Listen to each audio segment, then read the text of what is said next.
My name is Kirstine Taylor, and I'm a professor. Currently, I'm at Ohio University in the Political Science Department and Center for Law, Justice, and Culture.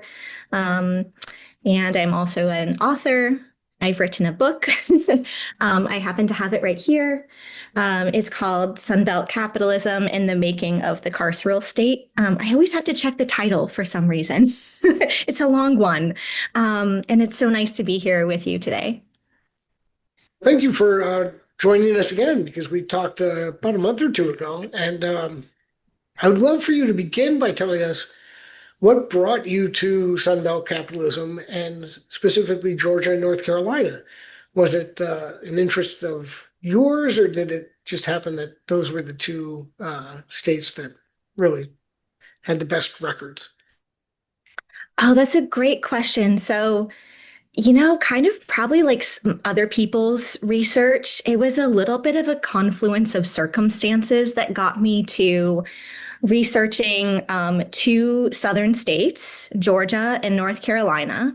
And sorry, just one second. My dog is Frankie, buddy.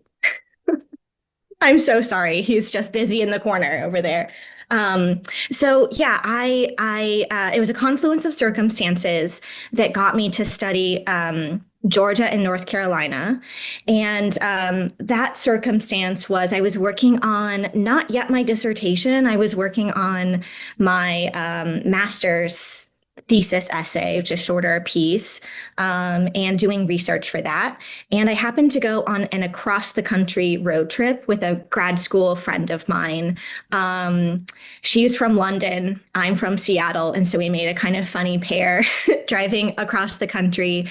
We drove first like all the way up to South Carolina and then down into Georgia, where I happen to have some family friends that we stayed with. And so I was able to access the libraries at Emory University.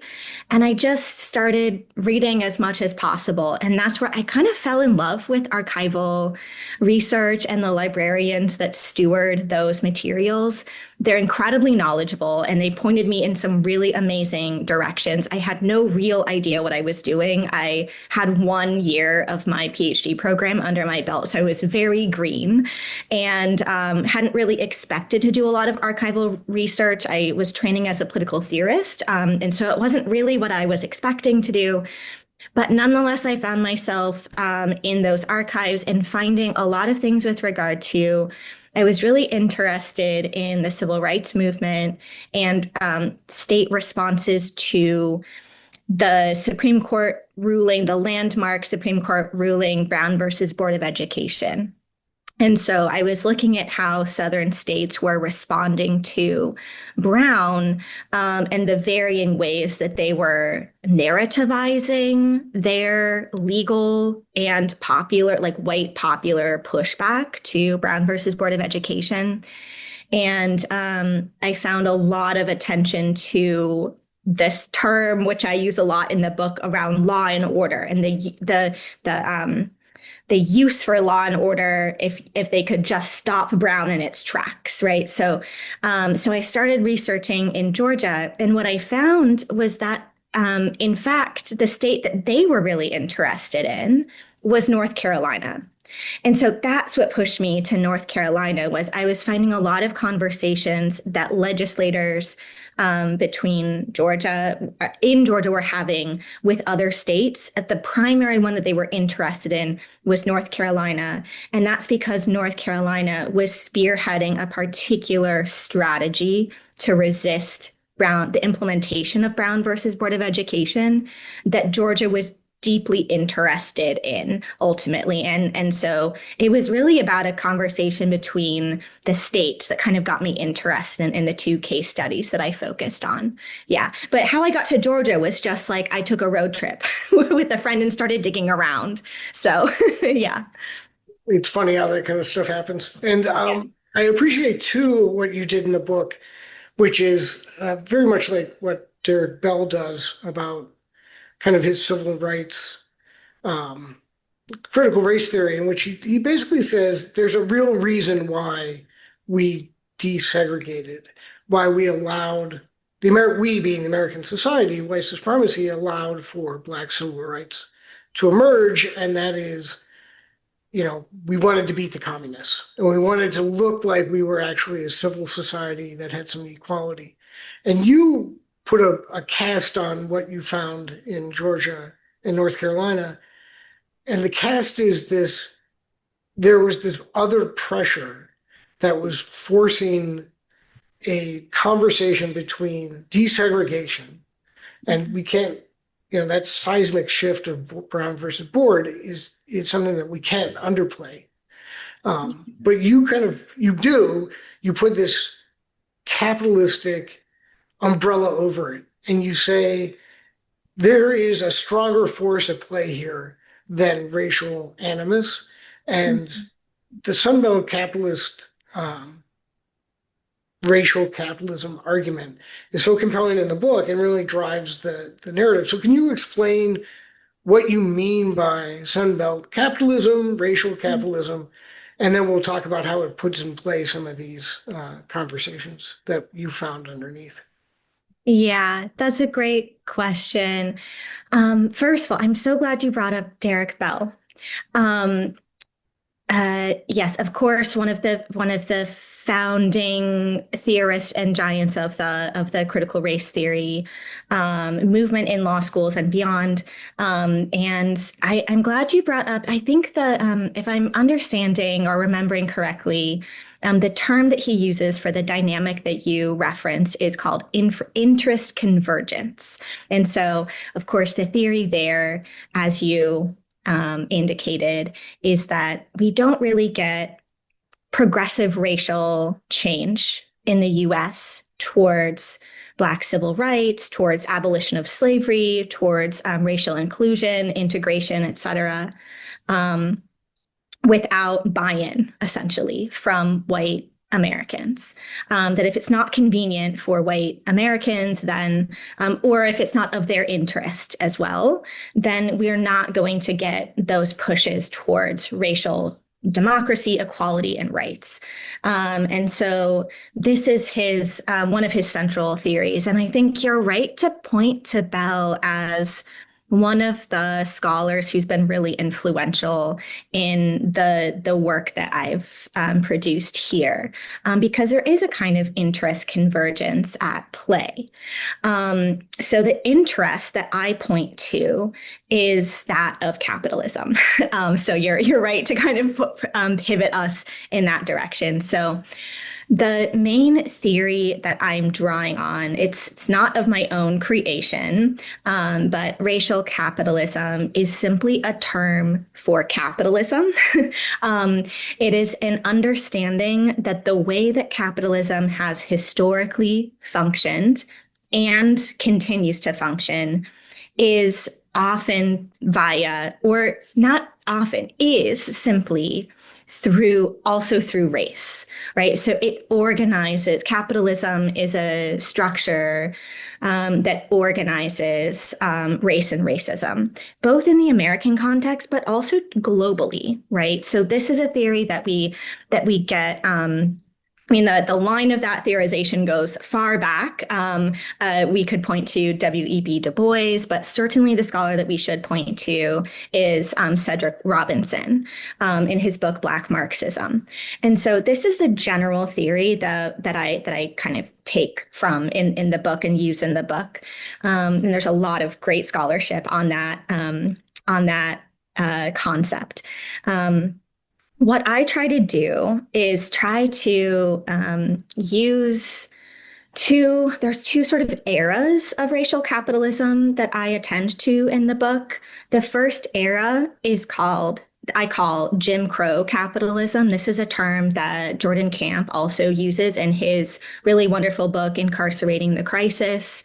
Jim Crow capitalism as you might sort of know or expect, was organized was of the Jim Crow era, which of course was the era that followed the collapse of Reconstruction after the Civil War.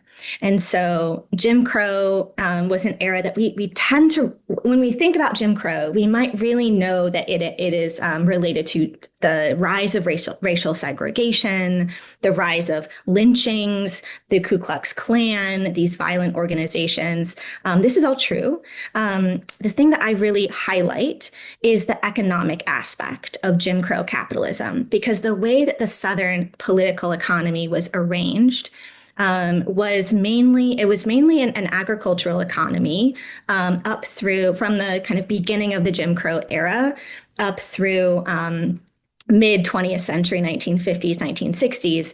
It was deeply agricultural, just like it had been before the Civil War. So a lot of plantations, tobacco, sugar, cotton, et cetera.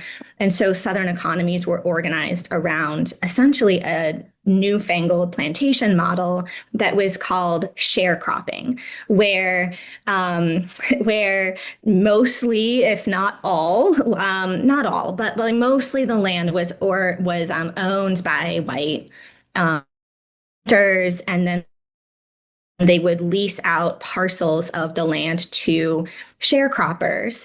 There were white sharecroppers, but the majority of sharecroppers were African American, and this was a economic of indebtedness. So you had to buy your seed from the planter. You're renting the land. You're renting the tools that you're using.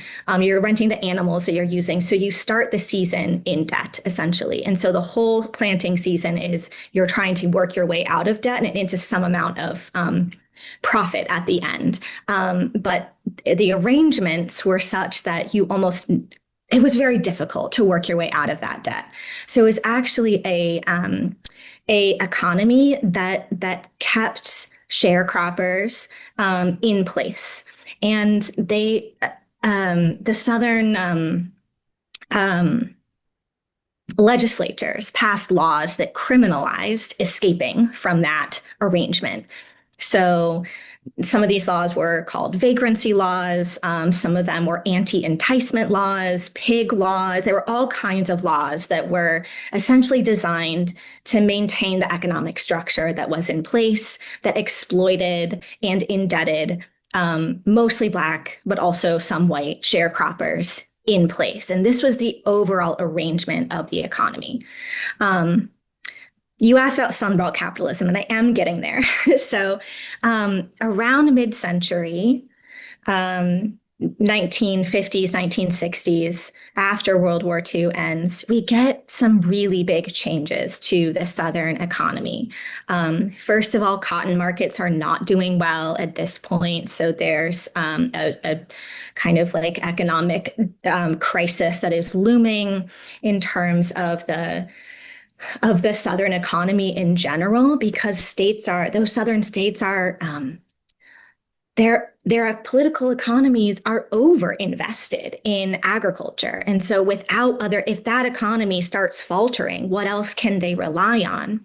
And so at that point, they very aggressively, most Southern states try to push their economies into other industries. And this starts to work. And they call this the Sunbelt. This is what I call Sunbelt capitalism, or the Sunbelt economy. And that economy is far less dependent on the agricultural sector that were in crisis at this point of time.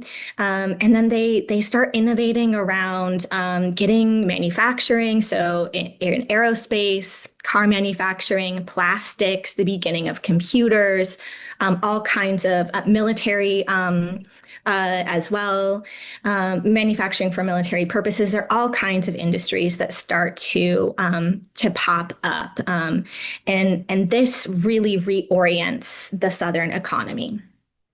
Okay, so that's Sunbelt Capitalism. Just to kind of close the loop on the question you asked, John, how does this relate to interest convergence?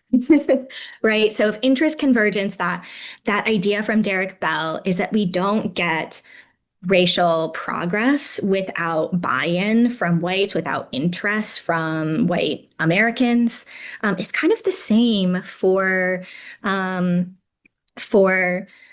the Sunbelt economy, right? You don't get these revisions to the Southern social and political dynamics without some buy-in from these kind of new capitalists on the scene, right? In the book, I try to show a kind of dark underbelly to that agreement. So mine isn't so much a story about why do we get civil rights when we get them, right?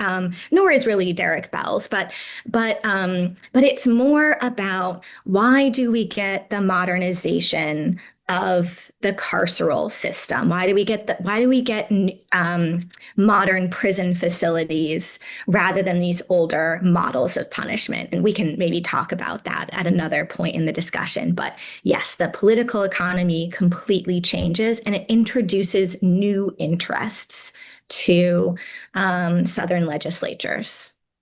Yeah. Yeah, and I think that that's a great explanation, and thank you. I think that kind of putting a nail in it, the northern companies were reluctant to invest in the South because of this strict racial regime, right, of Jim Crow. And there was some pushback on that.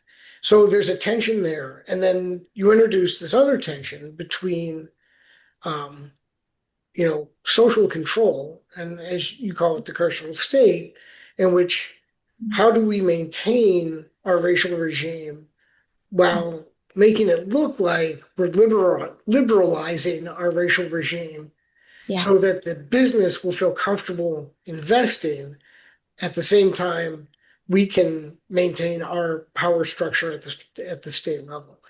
So if you could kind of unpack that a little bit at the high level, where the carceral state, what it is and how it functions in that dynamic, before we get into some of the ways that it actually looked when we look at Georgia and North Carolina. Okay, okay. Yeah, so actually maybe one way to tackle that is to think about Brown versus Board of Education.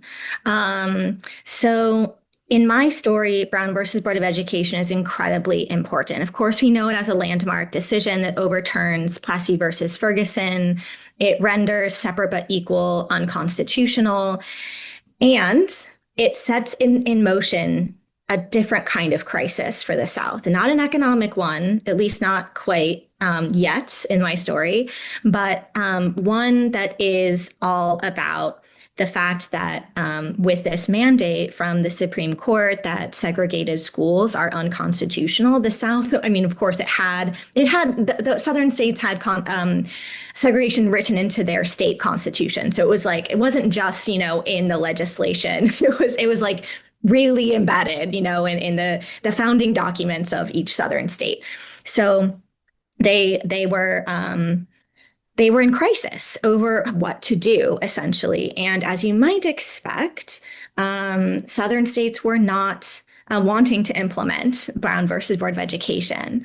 And the question that they were asking themselves is, what is our strategy to resist Brown versus Board? And some Southern states, like, for instance, Mississippi, Virginia, some others, Arkansas, infamously, their strategy was one that they called massive resistance, or sometimes the legal term for that is nullification. The theory of nullification or massive resistance was that their theory was that the Supreme Court decision didn't apply to those states. They're like, no, not here, So, and it was a legal theory that they were trying to offer in response to Brown v. Board, which is one of, like, it does not not apply to the state of Virginia, the state of Mississippi, et cetera.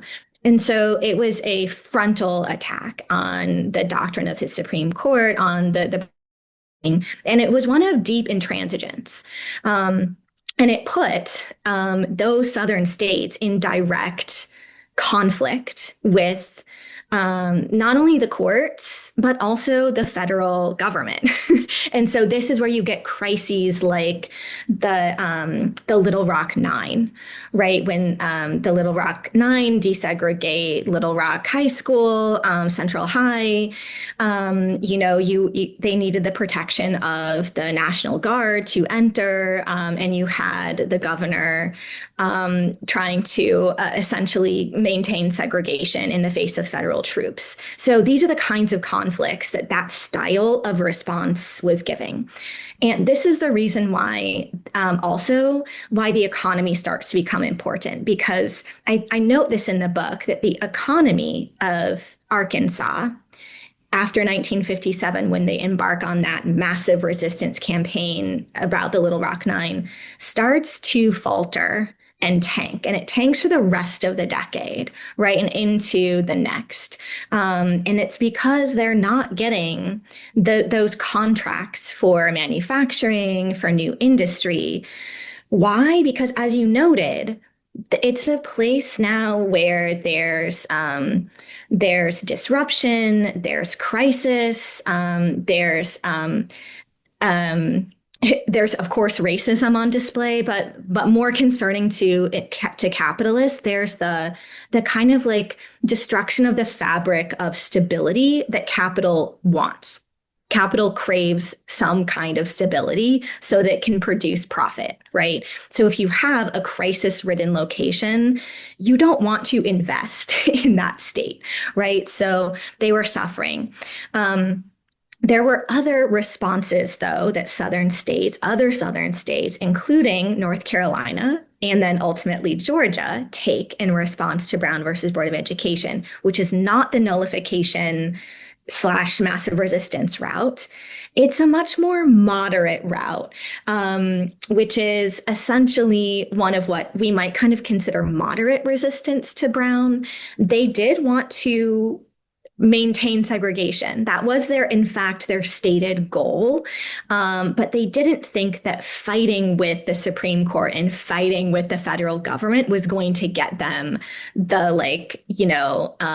it wasn't going to get them what they wanted. And so what they decided to do was to desegregate schools, but do it very slowly, do it very incrementally, do it in a kind of like picky and choosy kind of way. And they framed it all around racial peace and stability and for the good of the Southern economy, right? And so they really framed it in terms of what's good for industry is good for North Carolina. What's good for industry is good for Georgia, right? And the politics around Brown in those states, and then eventually in other states as well, really was about protecting the new Sunbelt economy that was growing, but not quite fully arrived. And so the interest there was to maintain the economy. And one tool that they used was to actually say, yes, we will, of course, we'll desegregate. We're going to do it. We're going to do a kind of like slow rolling out of integration where there's going to be a big application process, so they came up with a lot of legal techniques to slow down and really make desegregation incredibly small in number, but that fit to the letter of the law. Right. And so their kind of pairing of language was around saving the economy and being legal in response to Brown. Unlike those wild states of Arkansas, Virginia, and Mississippi, they were going to go the legal route that protected their growing industrial manufacturing New South economy. So those are the kind of interests that were involved. Hopefully it was okay to pull on the Brown example, but I think it's a good I find that it's the entryway to the other kind of politics that unfold in the book that have to do not so much with schools, but actually with crime policy and policing and prisons and all those sort of structures. But it all starts with this strategy to grow the manufacturing elements of their industrial elements of the Southern economy in the 1950s, 60s, and 70s through this, response to Brown versus Board of Education, which they stressed above everything else was legal and in line with the federal courts. Yeah. Yeah, and I think that's a better example than what I was thinking when I asked the question, because I think it leads to what becomes the kind of the rest of the book, which is this tension between what you do kind of say it is the moderate versus the conservative, but in that kind of discussion about Brown and desegregation, both North Carolina especially says we're going to do two things. We're going to crack down on white terror in the KKK, and we're also going to crack down on Black civil rights agitation. So we're doing what the federal government wants us to do. So there's no need for civil rights marches. There's no need for KKK marches because we're doing the thing we're supposed to be doing, even though they're not. And it's this tension. And at the same time, I think bringing in how law and order, the term law and order, becomes a sheet that they kind of throw over, continuing some of the Jim Crow abuses. So instead of having it, loitering, it's now you can explain it. So how does that dynamic work where you have this facade and the underbelly is still kind of continuing? Mm-hmm. Yeah, I'm glad you brought that aspect into the conversation. Yes. So why I spend so much time, I think Brown versus Board of Education and the responses to it are just really interesting on their own. But the reason why they're in the book is to think about the origin of law and order politics in the South. We might today kind of understand law and order frameworks as generally a like creature from the right of center. And I think in general that is true, at least in terms of the rhetoric that we might be used to, being tough on crime, right? We can think of Nixon, we can think of Reagan, we can think of others. We can think of our current president, Donald Trump, as I remember when Trump came into office, but when he had the Republican convention in 2016, summer of 2016, one of his lines was, "I am the law and order candidate," right? So you have an embrace of law and order as a style of politics on the right. So we're probably pretty familiar with that. And there's a line that one can draw from Donald Trump today all the way back to Southern politics, including the post-Brown responses of massive resistance. The argument that those conservatives were making was essentially that Brown versus Board, if you were to allow for racial integration, that this would be the origin of violence, of crime, of chaos, of harm, and that the only solution to the problem of violence during integration is in fact segregation. So they weren't in fact arguing yet for anti-crime policy or police. They were arguing for segregation, but on law and order terms. So that's a kind of one line that you can draw from Southern conservatism of the 1950s to today. The other line is the one that I got very interested in the book, and that's the more moderate one that you were referencing. So that one looked really different. It was that those moderates, Southern moderates, were looking at their counterparts, the conservatives, and saying, this seems like a very chaotic situation, right? You are inviting crisis. You are inviting encounters with the federal government. You are inviting these like crises like the Little Rock Nine crisis. Like this is an explosion, and we don't want that in our states. We know it's going to be bad for us, especially in terms of our economy. So the way that they articulated things was also a law and order argument.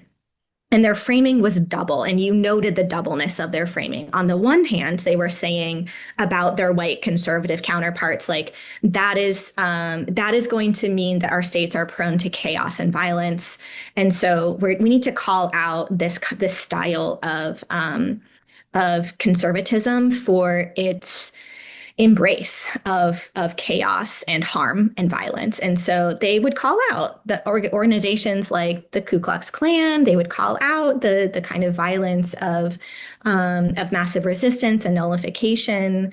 There were massive debates, like fully present in Southern publications and newspapers, opinion pieces that were continually taking the conservative perspective to task. So I'm thinking about a lot of the ones I reference in the book from, for instance, the Atlanta Constitution, which is now called the Atlanta Journal, Constitution Journal, or Journal Constitution. I can't remember now. Anyway, things have consolidated in terms of their press at this point. But they had a lot of opinion pieces regarding the dangers of conservative law and order, which they viewed as inherently violent, right? That's a kind of style of, they were calling out essentially white violence.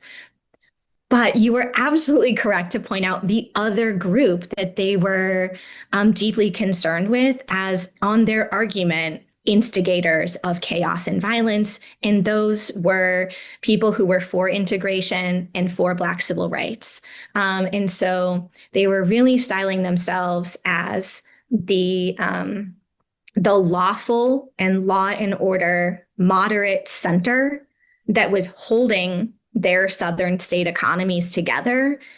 And there were two risks that they were concerned with. One was on the conservative white side I've been attending to, and then the other was integration, Black civil rights, and the presence of civil rights activists, which they saw as equally, if not more, destructive to Southern identity and economies as the white conservatives, right? And so they articulated themselves as the benevolent, lawful, law and order middle, a kind of like neutral middle in a way between these extremes. So, and all of that, as you noted, is connected to their ideas about how to protect the economy. Yeah. Yeah, and the economy is make it business friendly while at the same time making sure the social order is held down. So it's the status quo is maintained, where you can break unions, you can lower taxes, you can all the kind of stuff that would make it more friendly for Coca-Cola to come and build a plant in Atlanta or whatever. But I think also in this dynamic, we can't we can't ignore the federal government and Johnson at this point and his push for the war on crime and how he was pushing for at the federal level, kind of a modernization of the Southern policing model, as well as kind of as a response to that very dynamic that we were talking about. So here we have a Democratic president, a liberal in some ways, encouraging this conversation that the South is having. So could you talk to us about how federal policy helped define the way the South reconfigured Jim Crow? Yeah, that's a really great question. So I want to, in my response to you, I want to lift up, I know it's a book that you're familiar with, John, but I want to lift up Naomi Murakawa's The First Civil Right, which is the groundbreaking, in my opinion, the groundbreaking book on this topic of understanding the liberal origins of law and order politics at the national federal level. And so on that argument, and Murakawa, I think, does a really beautiful job of documenting how this took place through several democratic, uh, what am I trying to say? Administrations. That's the word. Sorry. Friday, my brain is a little dead from teaching all week. Yeah, she documents it through several Democratic, liberal presidential administrations. But you brought up Johnson. So Lyndon B. Johnson was really important here. So Lyndon B. Johnson passes in 1968 the Safe Streets Act, and this act is the by far the biggest crime bill in American history until that point. It's outdone by Clinton's 1994 crime bill, omnibus crime bill, of course, but those are the two biggest ones in U.S. history. And Johnson's bill, at least on Murakawa's argument, Johnson's bill is essentially its origin point is this kind of moderate liberal law and order politics, right? And so the idea from liberals at that point in time, and this becomes true also, I think, of Southern moderates, is that essentially we should be protecting the American people from excessive crime. That happens on the right and the left. So it's kind of the similar model. And Murakawa charts the origins of this to actually President Truman's first civil right, which is the right to public safety. And so the argument there is that at mid-century, liberals do actually something kind of, she calls it, if I'm remembering correctly, there's kind of like a nugget of radicalism in their original formulation that it's very unusual in American history, especially up until that point, for mainstream Americans to think of racial discrimination in a negative light, right? And that they should maybe think about that as something to be fixed in the US. And so this becomes, this is also a little bit back to Derek Bell's interest convergence, like this becomes, this is put on the agenda essentially for the American public. And one of Truman's points is that Americans, no matter what, should be essentially protected in a kind of public safety sense, and that they shouldn't be discriminated against. It's one of his, I think, 4 freedoms that he offers in the 1940s. And so for the first time, we have, since the Civil War at least, we have an American government that is willing to say racial bias is bad. Racial discrimination is bad, and we should be protecting people from instances of bias and discrimination. And essentially, what this ends up unleashing is, among other things, is a style of law and order politics that is essentially for bigger crime policy and more policing, but also for more civil rights. So there's a kind of doubleness that we get by the time we get to the 1968 Safe Streets Act, that the theory there being that that we should invest more in crime policy and policing, but we should do it in a way that is neutral and bias-free. Because the problem with previous instances is that they were filled with bias, and this makes people's lives worse and harms them. And so if we can do law and order better and in a situation that is free from discrimination, we can actually create what Murakawa refers to, I believe, as the civil rights carceral state. And so this happens at the federal level through these massive bills that, like the Safe Streets Act, that give tons of money to local law enforcement agencies, including ones in the South. And at the same time, this is to circle back to my work, which also is of course very indebted to Morikawa's theorization of liberal law and order.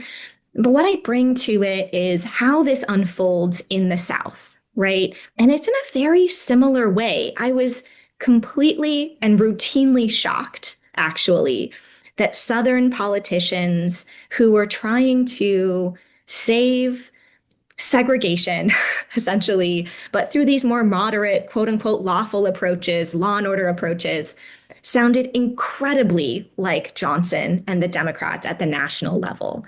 There was very little daylight that I could discern between the kinds of arguments that they were offering and the kinds of things that Kennedy and Johnson were doing at the same time at the federal national level. And this to me seemed really incredible because I had this notion, which I don't think is unusual, that the South was in deep tension with the federal government at this time.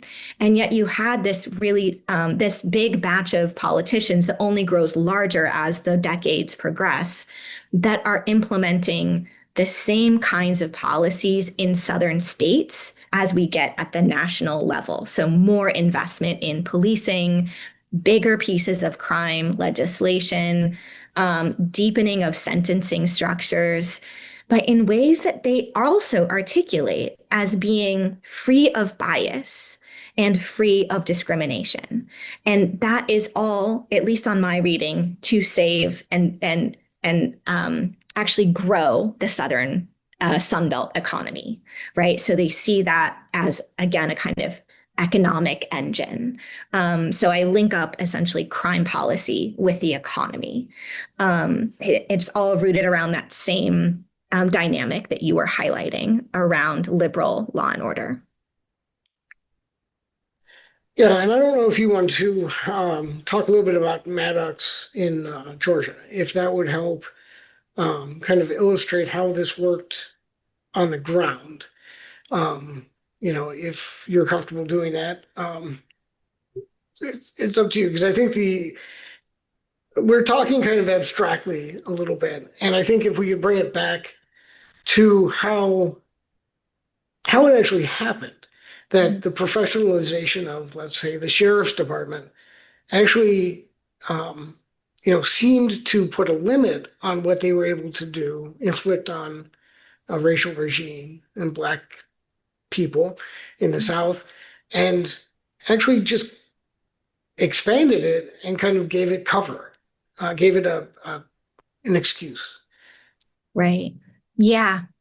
Yeah. So Maddox was a really interesting figure. I'm trying to dig back a little bit in my memory because writing a book is a long process.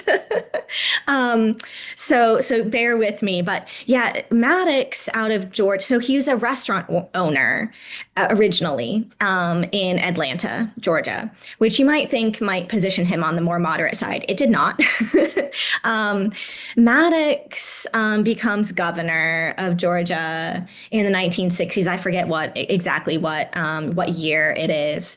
But Georgia had been on this trajectory towards moderatism. Originally, they had been a massive resistance state. And it took a really severe crisis at the University of Georgia, in which they were considering closing the university altogether rather than integrate it. That's the kind of crisis, by the way, that Southern states were often approaching, was like the conservatives would rather close an institution, close public schools, close even their flagship university than see one iota of racial integration.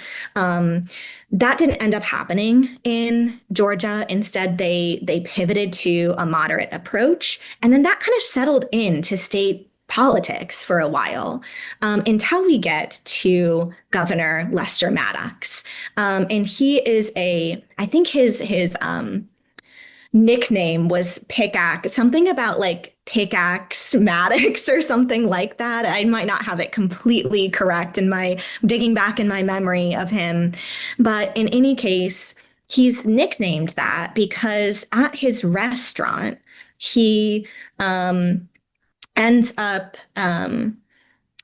handing out pickaxes. And this is because just like the conservatives who wanted to close, schools rather than integrate them, or close University of Georgia rather than see a single African American student enroll, he closes his restaurant rather than integrates it after the mandates from the 1964 Civil Rights Act. And so he becomes famous in conservative circles, and he's elected governor in after that time, and so he introduces this for Georgia, like it's a bit of a throwback, right, to their previous status as a massive resistance state, very committed to segregation.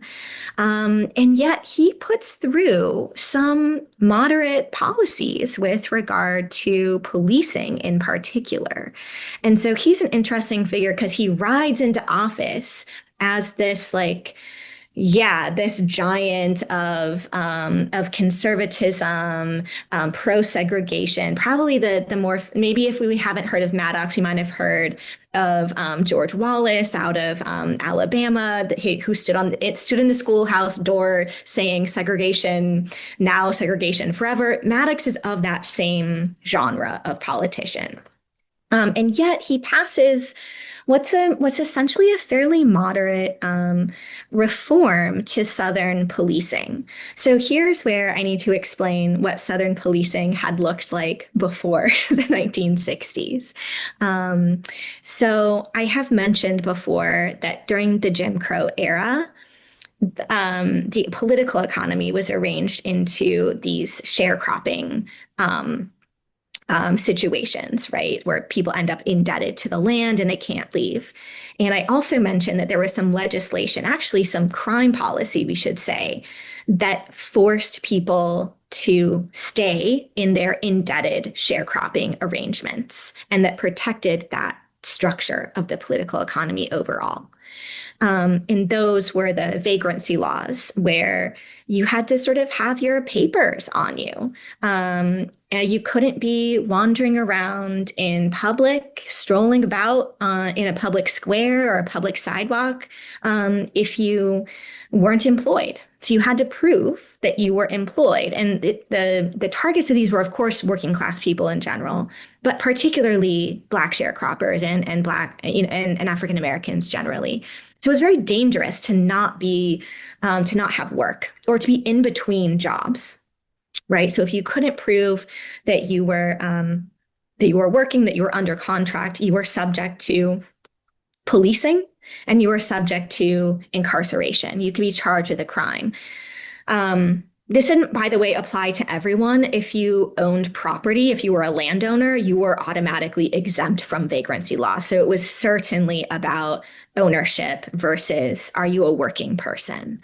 So that's of course, to be mentioned. But how does this relate to policing? Well, Risa Goluboff, a legal scholar who has this book called Vagrant Nation. She has a really nice history of this. Saidiya Hartman in Scenes of Subjection and also Wayward Lives has a really great analysis of policing and vagrancy laws.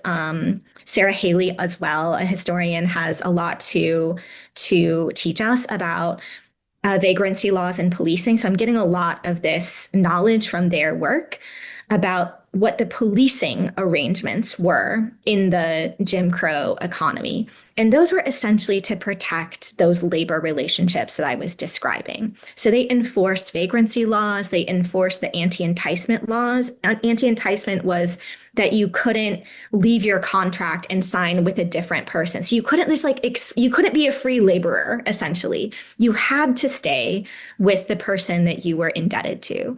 And so the enforcement mechanism for this was primarily sheriff offices. And sheriff offices operated on essentially a situation where they policed these vagrancy and anti-enticement laws. And it was very hard to get out of those charges if you were charged with them. The fines that were attached reached levels that people couldn't pay.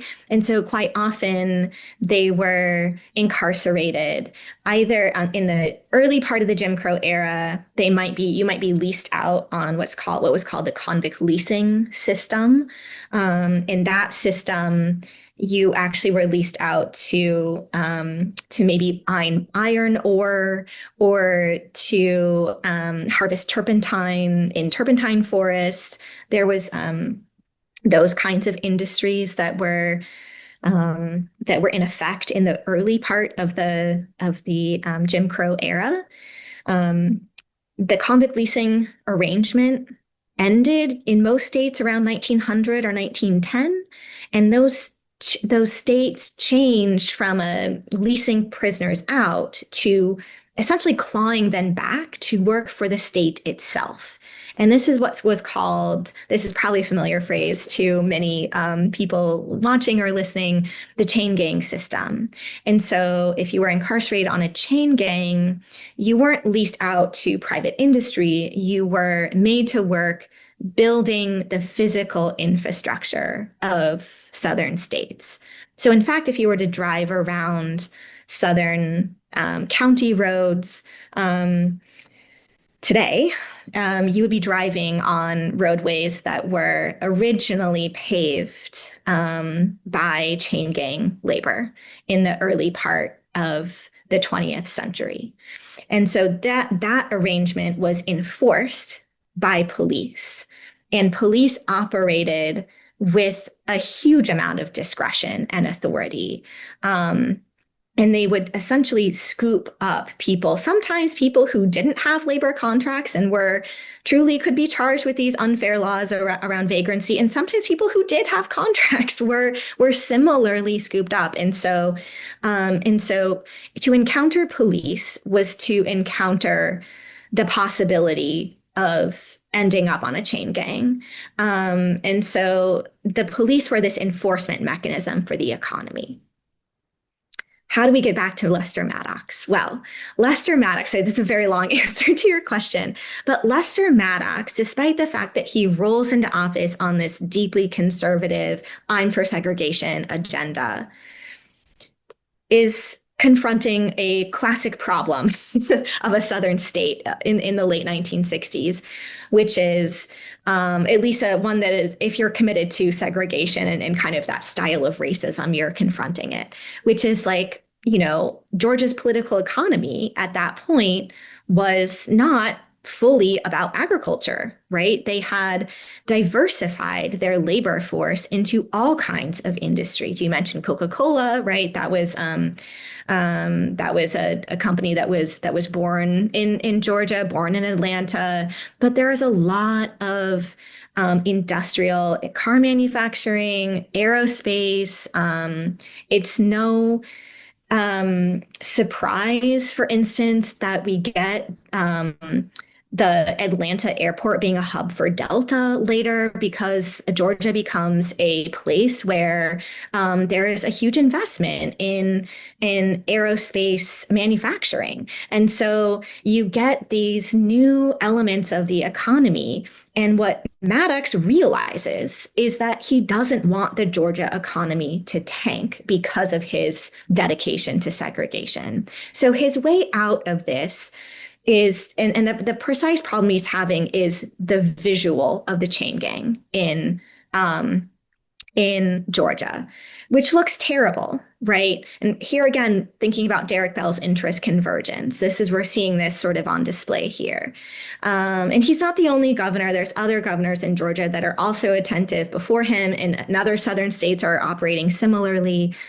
But the concern is essentially that what new industry is seeing in Georgia is just like this vicious absolutely racist system of the chain gang and the policing that is funneling people continually into this actually lethal institution.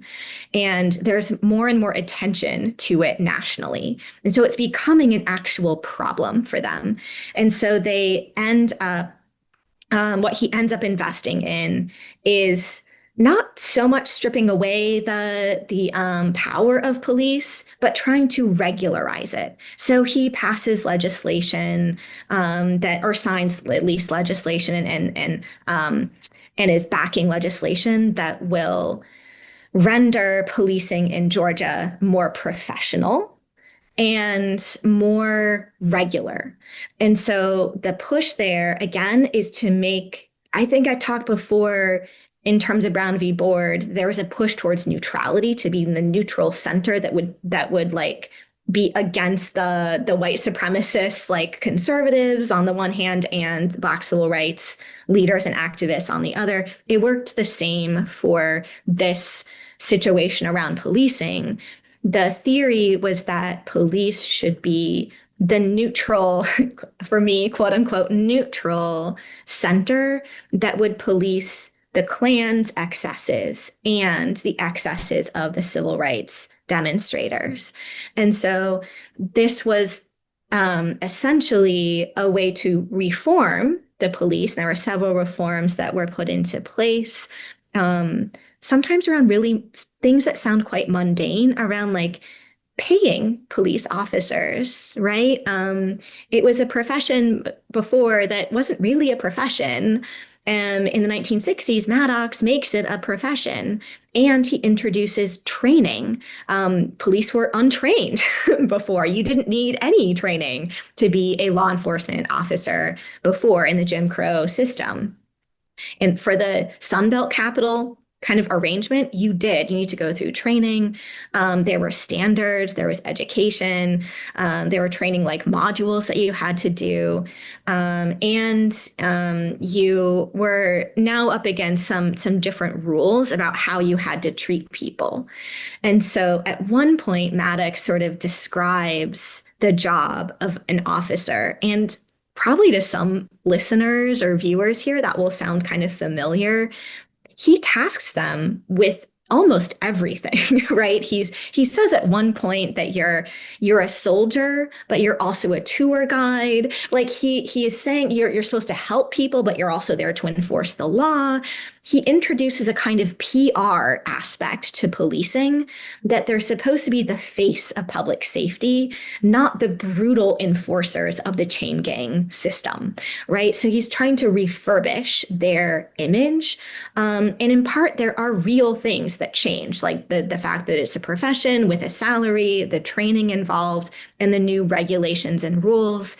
These are things that actually change the profession of policing and modernize it.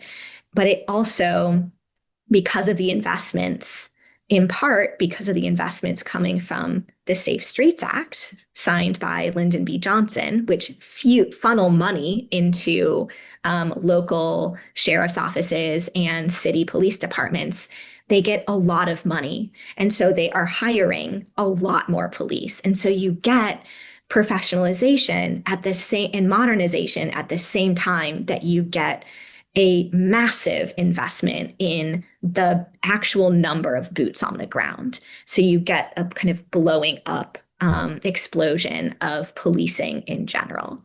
That was a very long answer. I hope that was helpful for people. Well, and it sets up my last question perfectly, because I think what you've laid out, and it plays out in the last chapter and the conclusion of the book, is that these liberal or moderate reforms, I guess, actually balloon into the carceral state as we know it today. So I can't remember the stats, but in 1880, there were so many people incarcerated, and then by 1900 or whatever, in 1950, let's say, there's a tripling of that. And there's this new carceral prison industrial complex that kind of begins in the Johnson era and starts with all this money, building prisons, building juvenile prisons, building women's prisons, building. So it's this like with the reforms, it's with the intention of getting rid of some of the abuses of law enforcement. And it actually kind of does the opposite. And I think that this is one of the things that a lot of prison reformists complain about a lot of times is that no matter what the reform is, it's just kind of incorporated into the system in a way that doesn't really change the system. It just either grows it or complicates it. So could you kind of bring us up to date as to where we are and how this ended up playing out, especially in the South? Yeah. Yeah, so the final chapter of the book is on prisons. And it's my favorite chapter of the book. And it's because to me, it's the most shocking. And I, um, I kind of came to it very slowly, I have to admit, that I was doing almost everything in my power to not have a chapter on the like physical infrastructure of prisons, but it was inescapable. I wanted it to be about crime policy and policing policy and that kind of thing. But it just became inescapable for me to really think about why we get the production. By production, I mean the South starts building prison after prison after prison, starting in the 1970s in most states. And this is precisely when, as you noted, this is precisely when incarceration rates are starting to really skyrocket. If you were to look at a graph, and probably a lot of listeners here would be familiar with a graph documenting the rise of mass incarceration. But if you're to look at a graph from standard ones start in 1925. I don't know why 1925. Maybe it has to do with the data that people can get. Incarceration rates in the US are very steady. There's some little blips up and down. And then starting in the 50s, it starts to rise a little, 60s more. And then after the 70s, it's just a complete exponential rise. There's been a leveling and tapering slightly in the last decade or so. But that change about when we get simply rising incarceration rates to an explosion in incarceration rates in the South, which corresponds nationally, but in the South, like it corresponds to the decades that the South changes from the chain gang model, where they're using workers to build roadways and bridges and the infrastructure of the state, to actual modern prisons. And the motivating question of the book is essentially, why does the South completely change their infrastructures of punishment during this time period? And so the final chapter really looks at that infrastructure. And one thing I want to kind of highlight about that, beyond just noting, I guess first I'll note that this is the infrastructure that we have today in the South. And we have all over the nation. It's also, by the way, a story about why the South starts to look so much like everywhere else in the US that also was building modern penitentiaries and building them so quickly. And so for the South, it's a story about why they change style of punishment. And for the rest of the country, it's like why there's an explosion in prison building. But essentially, they converge around this question about this growth of the prison system, which, of course, we still have in place today. And the story there, I'll try to keep it tidy for us so we don't go on too long. But essentially, it becomes about trying to get rid of the chain gang system for these economic reasons. The first economic reason we're familiar with already, which is that it's a bad look for the Southern politicians who are in charge of the economy to have the chain gang system, because it is so obviously racist and violent. This is a problem at mid-century. And so we get politicians trying to attend to that problem. for essentially PR reasons, right? The other reason is because incarceration rates were already starting to grow in ways that were a problem for Southern states. And I mean that in terms of their actual infrastructure of the chain gang system. So my case study there is North Carolina. I'll just go into it hopefully briefly to say that the chain gang system, which lasted into the 1960s in North Carolina, what their arrangement was the state highway department would lease prisoners from the prison department on a per prisoner per day basis. And they would pay the prison department on that basis. So they would say, here's this individual from the who is incarcerated, we'll use that person to help build X roadway. And they would pay the prison department. And so actually the funding of the prison department in North Carolina didn't have a budget outside of what the highway department was giving it. It wasn't funded from anything else in the state budget. It was only that, right? And so at this point, there's another problem, which is it's a like classic problem of innovation, which is like there's such a thing as machinery that helps states create and pave roadways that reduces their reliance on raw manual labor, right? And so the highway department is like, we don't need these prisoners anymore to help us build the state's roadways and to maintain them because we have this machinery that will do it for us. And so it puts these units in tension. At the same time, we have the growth of the prisoners' rights movement. And in particular, in North Carolina, the growth of a prisoners' labor union, which was incredibly powerful, actually. There were prisoners' labor unions that were cropping up in the 1960s all over the United States, including in California, I think Michigan, New York. The only one in the South was in North Carolina, and their numbers accounted for fully half of the unionized prisoners in the United States. So they had by far the biggest. And in part, that was because the way that the state tried to deal with the presence of the union, which was essentially about the union. What they wanted to do was they were like, well, we're being leased out to these, the highway department. We're also being forced to work to produce things like license plates for cars and other kinds of like industrial manufacturing for the state to use.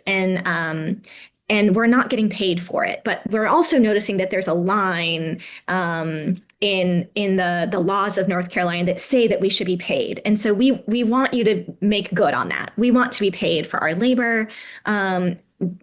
The letter of the law says we should be paid. And also, by the way, we're facing some very harsh conditions inside. So they're trying to address the conditions of their incarceration and the labor relationships that they're finding themselves in. The way the state dealt with it was to lease them out to other chain gangs, which just meant that they organized in those other locations. So this is actually how they ended up growing. And the state's response to this was to do a couple of things. One, there were some uprisings that happened, say at Central Prison in Raleigh in North Carolina. That was the main men's penitentiary. At the women's facility, that's actually a story that opens the book. There was a strike at the laundry. The women were forced to labor at the prison laundry, which took in linens and clothing from hospitals and other carceral and other state facilities from around the state. They were really concerned about tuberculosis. They were really concerned about the germs that they were encountering and that their own health. And also the temperatures in there were incredibly hot, dangerously hot, and they weren't given protective gear. And so they went on strike. So there's these uprisings, these movements from a mostly, but not fully, Black incarcerated labor force, essentially, that are really pressing for prisoners' rights. And And so there's a lot of administrative reprisal. What the state does is say, well, you can't get mail, and now you can't meet, and you can't. They started to introduce all of these rules and regulations and limitations on the union that actually ended up in a Supreme Court case that the prisoners lost. And the reason for that, according to the Supreme Court, was that the prisons should be doing anything that would be required for safety within the facility. If that means stopping prisoners' mail, so be it. If that means saying that you can't meet, so be it. That's not a right that prisoners should have anyway. And so it was on the basis of safety. Or security, I think is what the term that they used. And at the same time, what North Carolina, in terms of the legislature, does when they're seeing these uprisings and incarcerated worker mobilizations, is essentially they say, you know what? We need to modernize. And we also need to grow because we can't house all of these people. Our current infrastructure is really overcrowded, and the highway department doesn't want them anymore. And so they end up actually funding the prison department and essentially investing for the first time in prison growth. And they also say that prisons should be modern facilities, by which they mean heavily securitized. And they also mean limited in terms of their use of what they call dormitories, which is where you get a lot of incarcerated people who are in a single room. And so they wanted the introduction of single cells. This is for a couple of reasons. One reason they say it's for safety and security. The other reason that they say is so that prisoners can't as easily organize for their rights inside. They don't put it quite like that, but it's to disrupt the organizing that was happening in the dormitories where people were mixing and storytelling and sharing and organizing essentially. And so, in fact, the reason that we have southern states move towards modern prison facilities is in part to protect that Sunbelt economy. And then for some states, it was really about limiting the organizing that was happening between incarcerated workers inside the main penitentiaries of the state, but also in the chain gang units that were in some places like roving. Like in Georgia, they had the situation with the chain gangs where they had mobile wheeled cells essentially that they could wheel down a roadway. In North Carolina, it was called county prisons or county jail. I think it was called county prisons. And so they were expanded to modernize. And so we get, for the first time in the South, the growth of this modern infrastructure. And so it's to satisfy these economic capitalistic needs. It's to satisfy the crisis of the PR problem of having the chain gangs. And in states like North Carolina, it's directly about slamming the door shut on prisoner organizing. So that's what I go through in chapter 5. And that's the kind of like how we arrive here question.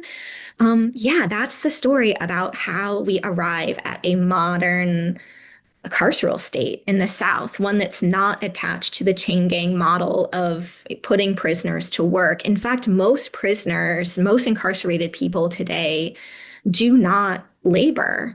This is I think a big misconception in the general public. I know amongst my students, as they're constantly talking about incarcerated labor. Like, yeah, there are incarcerated people who labor, and they labor for very little pay and in conditions that are very much not ideal and are very harmful. But also, for the most part, they are people who are contained rather than forced to work.